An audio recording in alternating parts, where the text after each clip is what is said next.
Hi, welcome to the Intuitive Writer Activation Workshop, a free online course dedicated to helping you unlock and access your natural intuitive writing abilities. I'm your instructor, author Camille Peacock. Please support this free content by hitting the subscribe button and telling all your writing buddies. Thank you so much, and I hope you enjoy the course. Welcome everyone to Module 6 of the Intuitive Writer Activation Workshop. And today's module is all about meditation.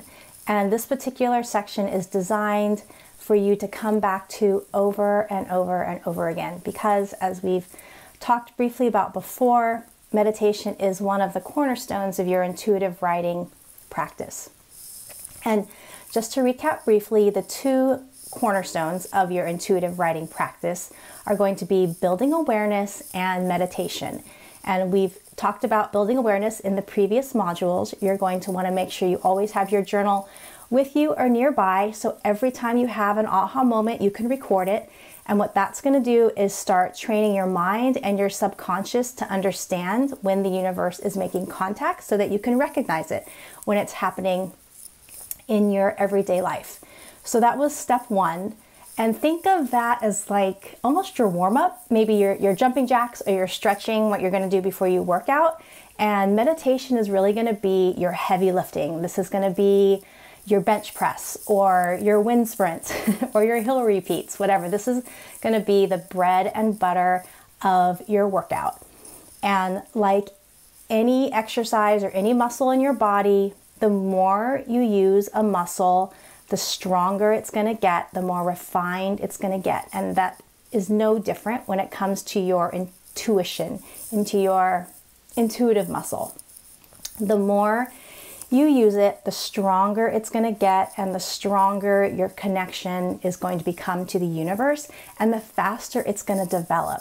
So it's super important to really figure out a way to be consistent in this practice and to make sure that you are bringing meditation into your writing practice and using it on a consistent basis. Because if you're only doing it on occasion, your intuitive muscle, it's not going to grow very much. I mean, if you only do squats once a week, you know, for 20 times or whatever, you're not going to get very strong, right? We all know this. So your intuitive muscle is no different than any other muscle that you have in your body.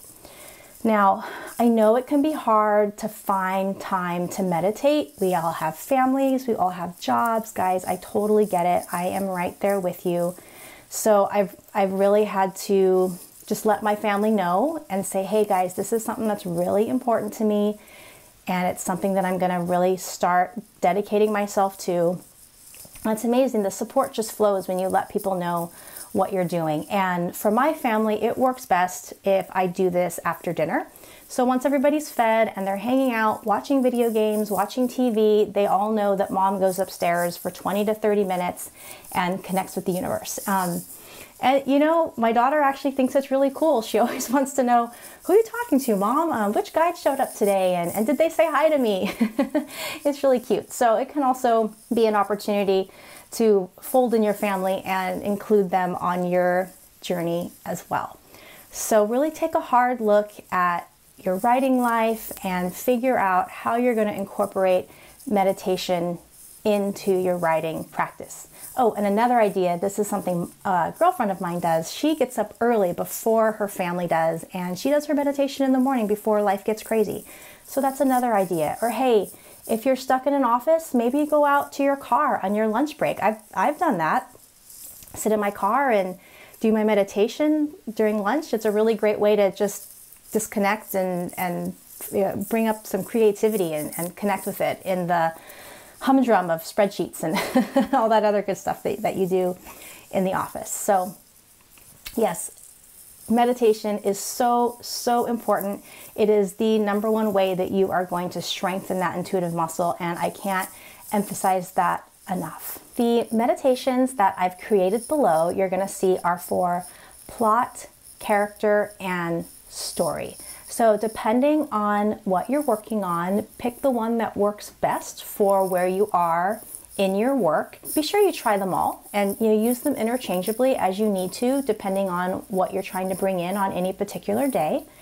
And I have said from the beginning that intuitive writing is for both fiction and nonfiction writers. So if you are a nonfiction writer, I don't want you to get too nervous if you see, plot and character and think that these aren't for you, because they are definitely for you.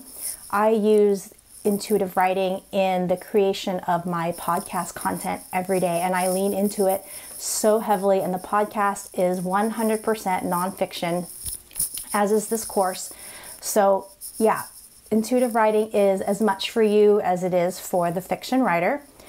So as you're looking at your nonfiction work, figure out how these meditations can apply to your work. And so just to give you some examples, let's say you're writing a memoir about your younger self. Well, go into the character meditation and ask your younger self to step forward. You might be surprised what your younger self remembers that you've forgotten over the past 20 years. If you're writing a biography about somebody else, ask the energy of that person to step forward. You might get some amazing insights. If you're writing a nonfiction piece, one of my favorite nonfiction books is Born to Run by Christopher McDougall.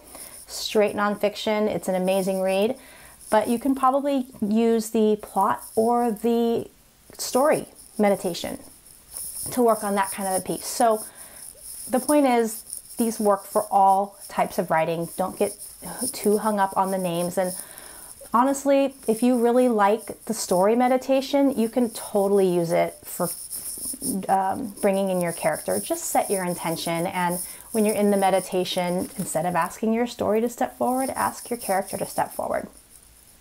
These are really tools for you to use, and feel free to swap them in and out as you need. Set the intentions that you need for whatever you are co-creating with the universe. Don't forget to have your journals handy so that you can write everything down as you're receiving it, or maybe right after you're done receiving. Sometimes when I'm in a really deeply meditative state, it can be hard to remember everything when I come back up, so I always make sure that I have my journal handy. And the other thing I just want everybody to keep in mind is to be kind with yourself. So remember, we talked about this sliding scale between the unconscious creator and the fully conscious creator. And everyone's going to fall somewhere on that sliding scale. It's going to be different for everybody. Some people might connect immediately on their first try. For others, it might take a while. So just be kind to yourself, be patient, and just relax into it and let these things come when everything's right. And I know we would all love to sit down and make that immediate connection on the first time, but it's probably not going to happen for everybody. Remember, even with me, I didn't have something as straightforward as this course to really light the way for me, but just in terms of setting the intention before meditations and trying to connect with the universe, it took me quite a few months, to really get the hang of it, or start getting the hang of it. I'm still learning every day. So just remember, be kind to yourself, be patient, and just allow yourself to enjoy the time to yourself at the very least, if it takes a little bit of time to really start building that intuitive muscle. All right? Okay, so time to meditate, enjoy. I'm excited for you to co-create and to connect with all these energies that want to work with you. And I will see everybody back here for the next module. Would you like to continue your journey as an intuitive writer? Be sure to go back and listen to old episodes of the Intuitive Writer podcast. They are rich with information and helpful tips. I also have a lot of ideas for more free courses that I would love to offer on this channel, but I need your support to do that. Please be sure to hit the subscribe button and share this content with your writing buddies. Thank you so much.